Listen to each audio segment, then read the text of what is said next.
At 25, it was all about looking successful and really embracing this new freedom outside of the household. But at 40, I'm really wanting to embrace how it feels to be confident in my purchases and embracing peace. Have you ever felt guilt or remorse after you bought something out of impulse? Or maybe you opened up your bank account and just felt down at how did I get here again? Because you were spending uncontrollably.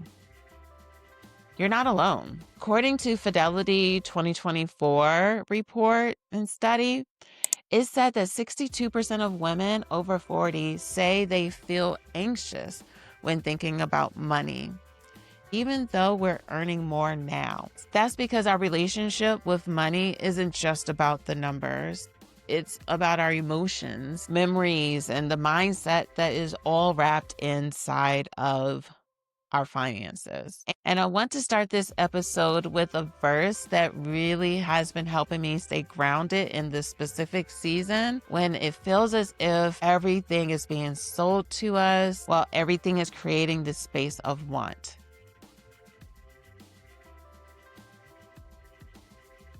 So if you're feeling financially stretched or uncertain in this season, I hope that this verse is going to encourage you. In Philippians 4:11-12 NLT, it says, "Not that I was ever in need, for I have learned how to be content with whatever I have. I know how to live on almost nothing or with everything.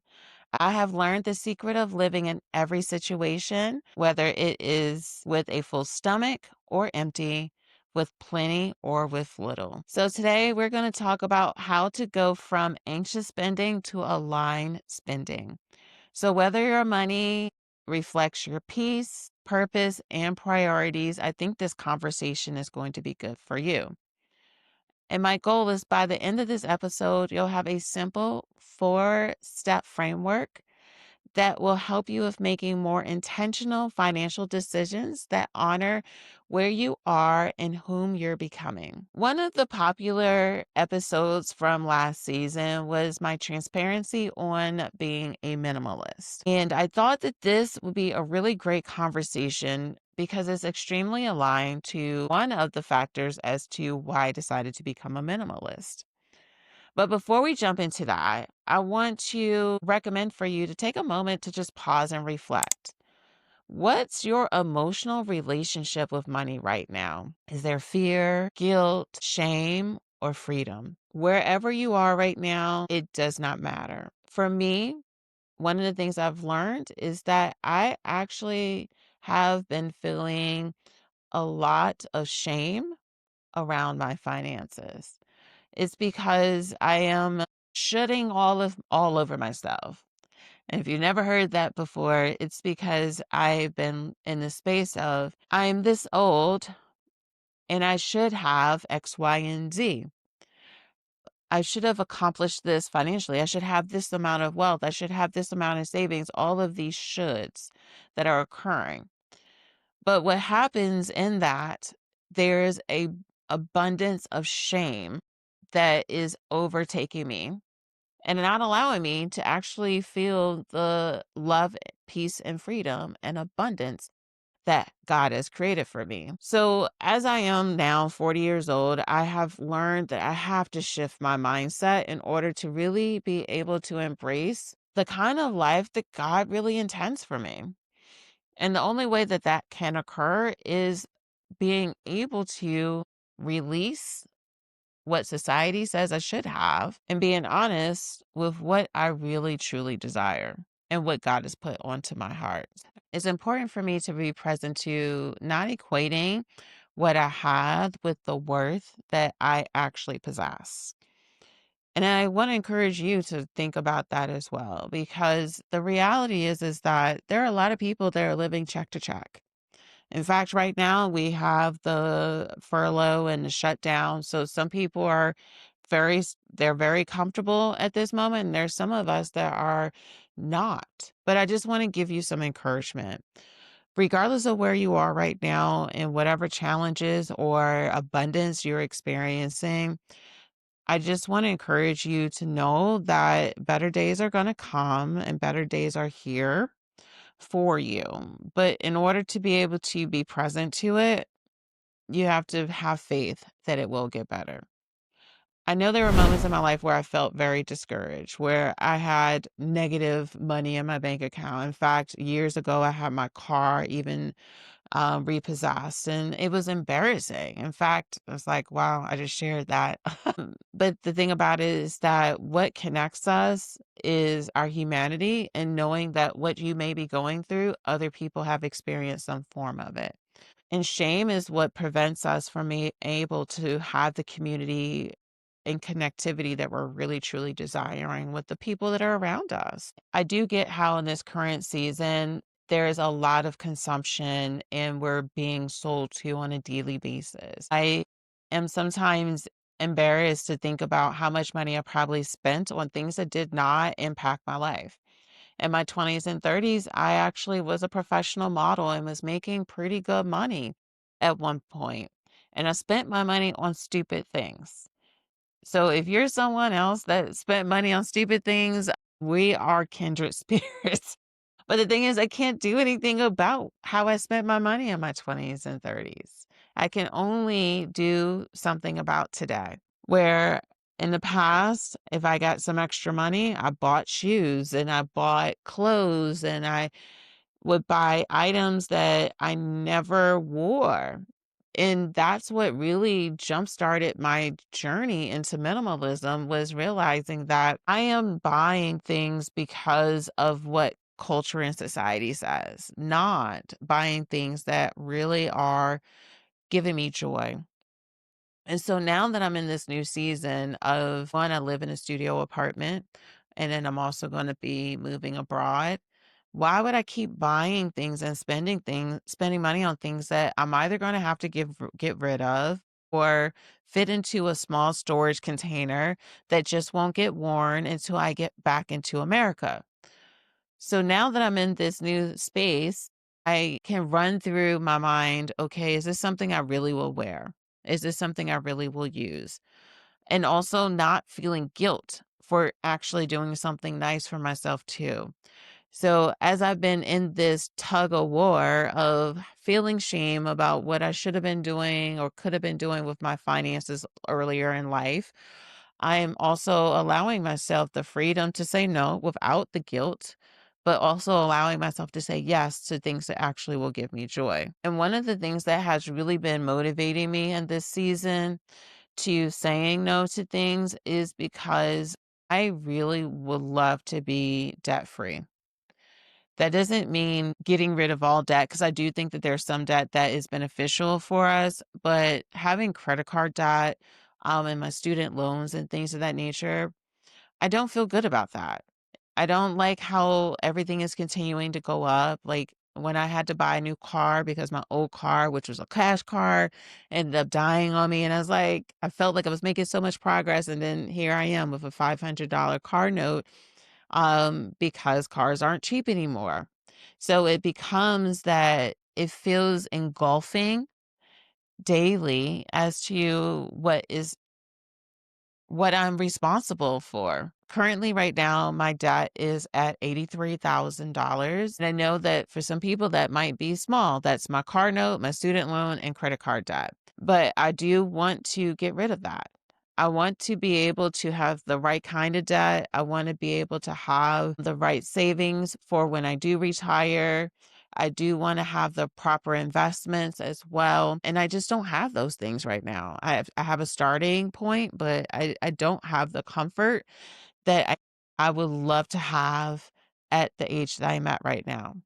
And I say that because I don't feel shame about it, but I also realize that I don't want this to be the same reality next year. So I decided that I am going to go fully into being on a plan to be able to get rid of this debt. And so making financial priorities are important. So it's okay to say yes or treat myself to certain things. Like, I'm not going to work super hard and not allow myself to experience life. But I also want to be present to the fact if I'm going to spend money on certain things and not put money towards paying early debt payments or towards my emergency funds and savings, then I don't want to say yes to those things. And the biggest part about it is that in the beginning, I learned that the more I ignore my financial situation, it doesn't get better. In fact, it feels like it is larger than what it is because when you don't face things, it just persists. So, getting back into the position of actively being able to know what's going on inside of my life and my checkbook and my bank account is really empowering once you do it. Sometimes when you're just thinking about it only, it's not that feeling. But again, just face the numbers to being able to do this. So if you can relate to this, I just encourage you to remove the shame and release it. We can't do anything about the yesterday. We only can handle and do anything about today. And it just comes down to making those decisions to move forward. So everyone has a relationship with money and it's always evolving. And it's for you to know what that is so that you're able to address it. So, what I do recommend for you to do is to identify one past purchase that didn't align with your values. And what did it reveal about your emotional triggers that led you to making that purchase? Just acknowledge it because the only way we can stop those behaviors is by actually being present to what is making you make those decisions. Because sometimes our spending can be due to emotional lows and highs because we're just trying to make ourselves feel better. It can be due to just kind of feeling depressed. Whatever the reason, is only for you to know what that is. Some people like to spend because they're going through a divorce or they're spending because they are impacted by some of the layoffs. Some people are doing spending because of family transitions. Some people are spending because out of guilt with their kids and they're just buying their kids all these things. It's important to know why so that you can use those as lessons to being able to correct those money mistakes so that you're able to put in the correct railing, to put in the correct safeguards to being able to stop those behaviors. So now it's time for us to dig into the nitty gritty of it all. The framework that's going to help you and me, because we're in this together, of course, it's not one sided. We're going to go over this framework together. So, the first step of this framework is going to be reflect. You have to understand your specific money story. Everyone has a money story.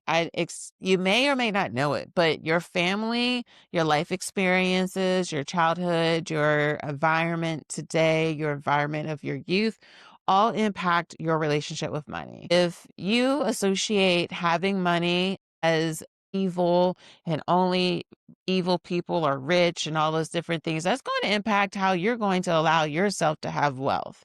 If you only believe that the only way you can make money is working yourself to the bone, then that's going to impact again how you are going to view opportunities to be able to make money. So I want to encourage you to explore your childhood, explore your culture, and your faith that may be impacting how you view money. Money is just a tool. Money doesn't make people bad. If you already lack integrity and character, it's going to show up with money. You're just going to have more access to be able to be poor in character. But money does not make you something that you're not. How you allow it to shape you and how you use it is something that's already ingrained in you if it's something that you want to use powerfully in your life and in your community. So this is where you want to ask yourself, what was modeled for me about money? And do I still agree with that story? One of the money blocks that I used to have is that I assumed that money did make people selfish because of some life experiences. But until I really took off that lens and was able to give empathy to those individuals, because when they were growing up, money was a different thing for accesses and resources for people that are of color. Until I was able to really get present to it, I realized that I wasn't allowing for myself to actually walk into that abundance and receiving financial wealth. And that's probably too why I was just spending all the money because I wasn't learning about investing. I wasn't learning about how to make my money work for me. I was looking and seeing about people spending because those are things that just weren't accessible to them in their youth and their childhood. So I had to break the behavior that I saw. So one of the things that has really helped me over, I would say the last couple of years with my money journey is journaling and using a budget book. I have used the Budgeting Mom products in the past, which I'll make sure to have a link inside of the description of this episode. But I am currently using a journal that I purchased off of Etsy that I'll make sure to have a link for that is allowing for me to have right on my tablet a journal for me to keep on top of my budgeting so that I can do pretty much an avalanche method to pay off debt and then also making sure that I'm staying within my budget. With the journaling, it allows for me to say, what's my intention for that week? Set goals for not spending, be clear about how much money I'm bringing in on my salary, as well as what I'm spending my money outward on. Not getting into the habit of just tapping and tapping or swiping and swiping. It allows for you to be clear about what your goals are inside of your life when it comes to the money that you're bringing inside of your home. It also allows for you to have awareness as to your money mindset to be able to start making that shift.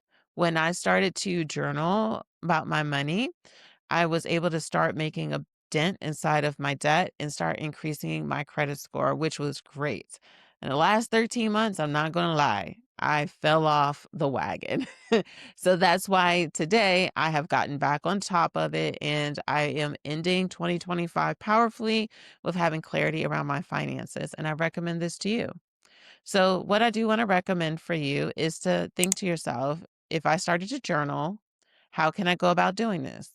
So, if you are going to take this on, I would like for you to journal this week and ask yourself, what's my earliest memory of money and how does it influence my habits of today?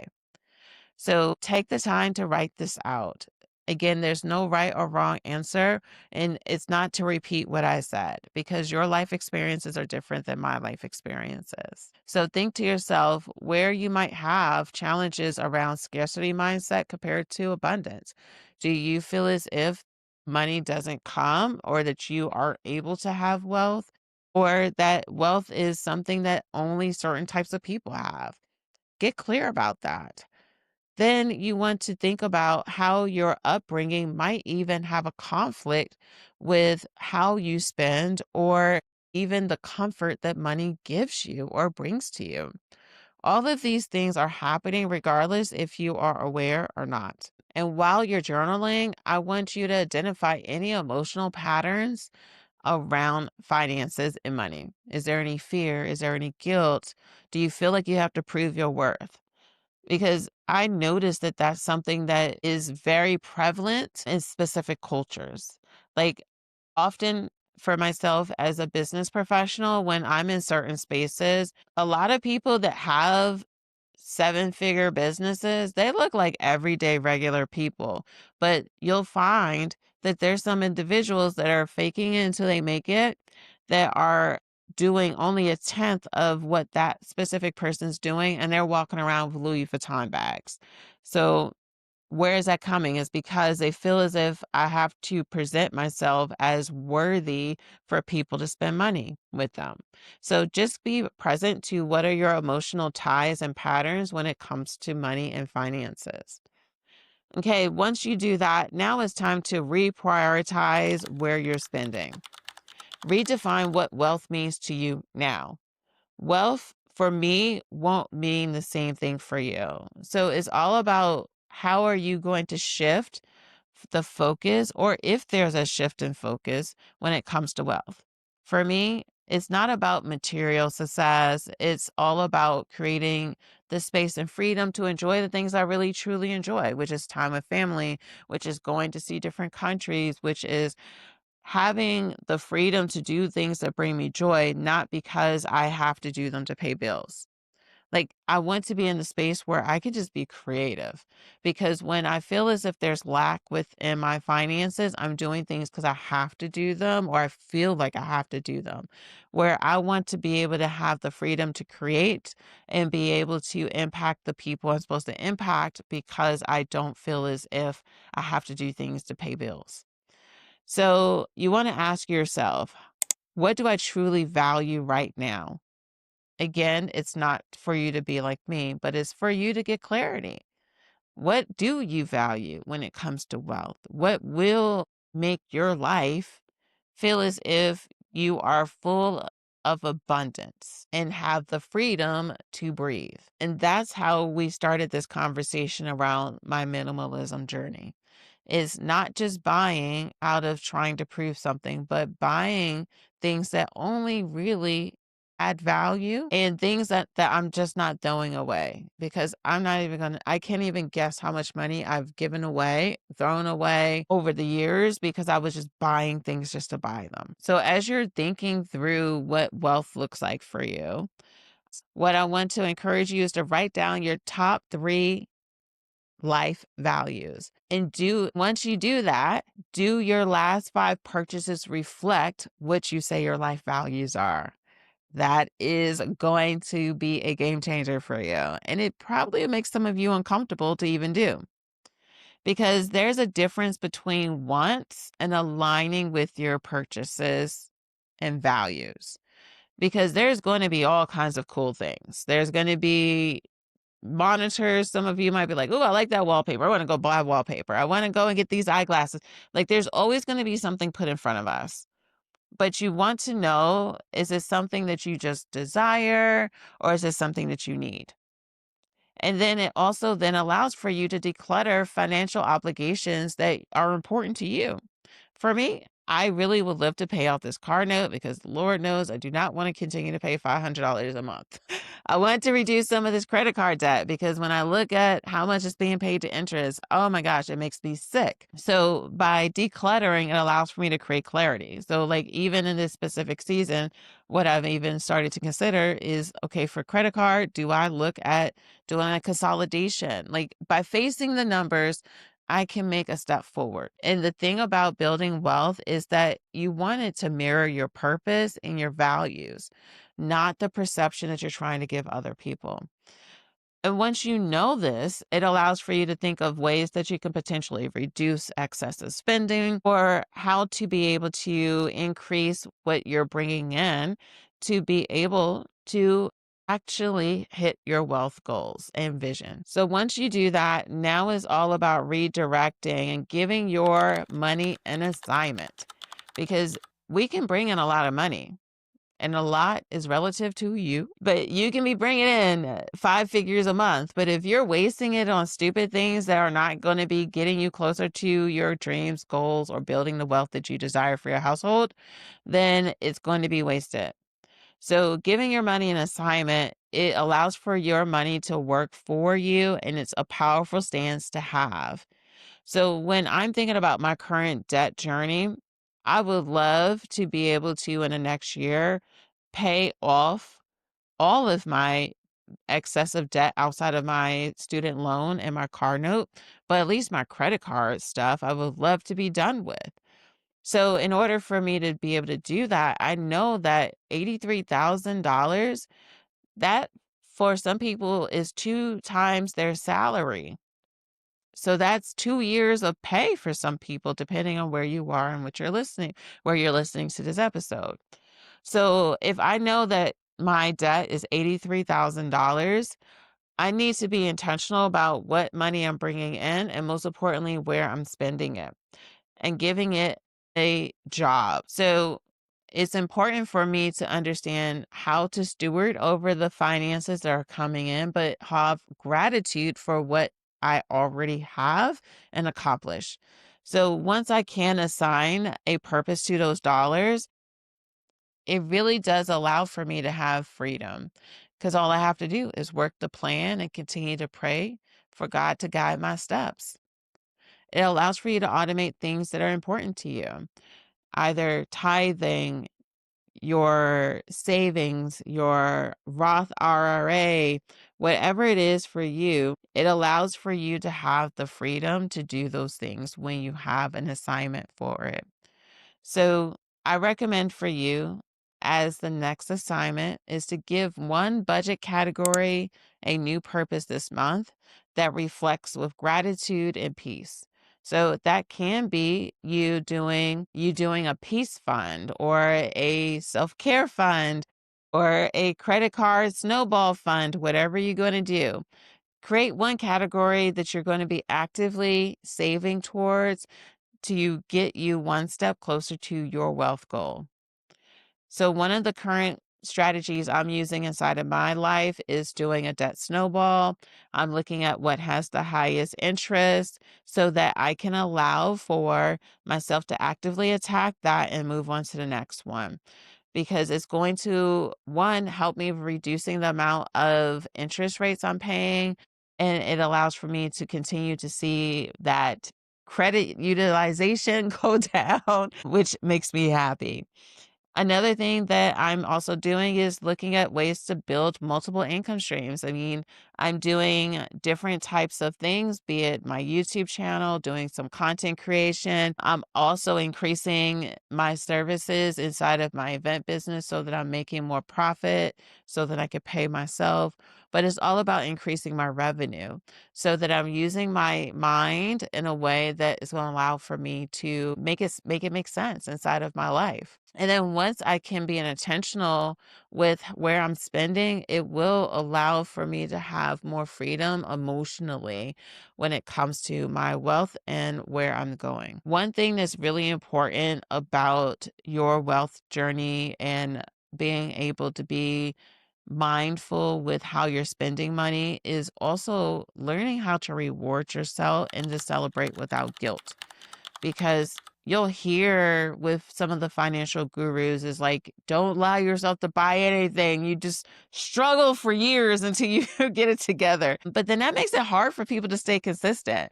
So you do want to be able to have healthy rewards that allow for you to celebrate and acknowledge the journey you're going through. Because depending on where you are financially, if it's debt or if it's building up savings, whatever it is that you're focusing on, it's going to take time.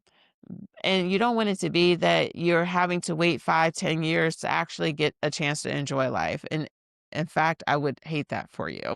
So you do want to think to yourself, how are you going to reward yourself in a healthy way that doesn't bring about financial shame and guilt? Because you want to be able to allow yourself to treat yourself to self-care and soul care, refueling your mind, body, and spirit.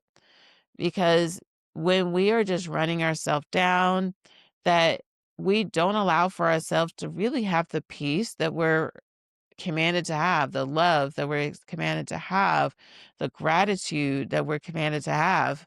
So it's important to create these moments that allows for you to understand how far you've gone and just acknowledge what you had to sacrifice to be able to get there. And you'll find that by making the time to reward yourself, it will encourage your spirit and it will help with fueling your gratitude by this new faith and seeing your desires come to fruition. So, one thing that you can do is to plan one joyful value aligned purchase a month. It doesn't have to be something big, but it should be something that no guilt is aligned. Because if we know what our values are, if we're creating a plan and we're following that plan and creating a job for our money, you can plan to treat yourself to something nice. You can put the barriers on it. It might just be $25. It might be $50. It might be $100. Again, I don't know what your finances are. For me, I try to treat myself at least once a quarter so that I can do some self-care where I can treat myself to doing something nice. It doesn't have to be expensive. That can be really just going somewhere, spending $100, and having a nice evening without any guilt, because you can actively put money aside to be able to enjoy that without feeling bad.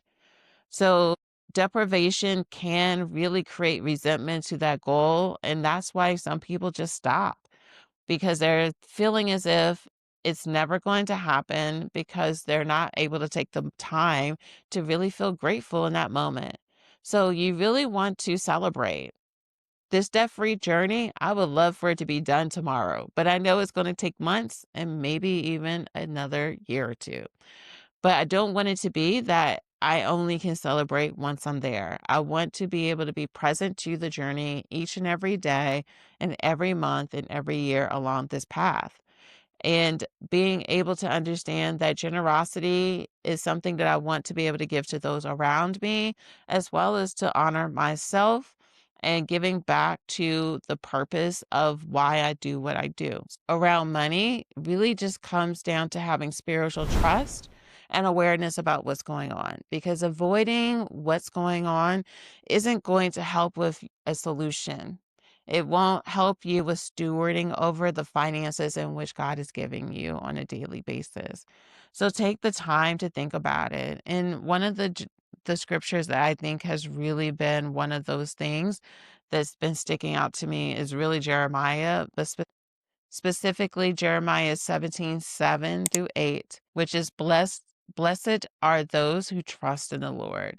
And I trust in the Lord with all the things that are placed on my heart. And I trust him with all areas of my life, be it my health, my wealth, my family, and those around. So I encourage you to really embrace with gratitude where you are, and not being so drawn into overconsumption, and really just stewarding over what you have and getting out of the scarcity mindset that allows for you to be mindful with what you're spending your finances on and intentional with you going forward in your money goals and journey. So I encourage you to let go of the control and just creating a strategy to move forward and just trusting in God's provision to seeing it all happen in your life. So I do recommend for you taking time to check out some of the resources that I do have in a link so that you can see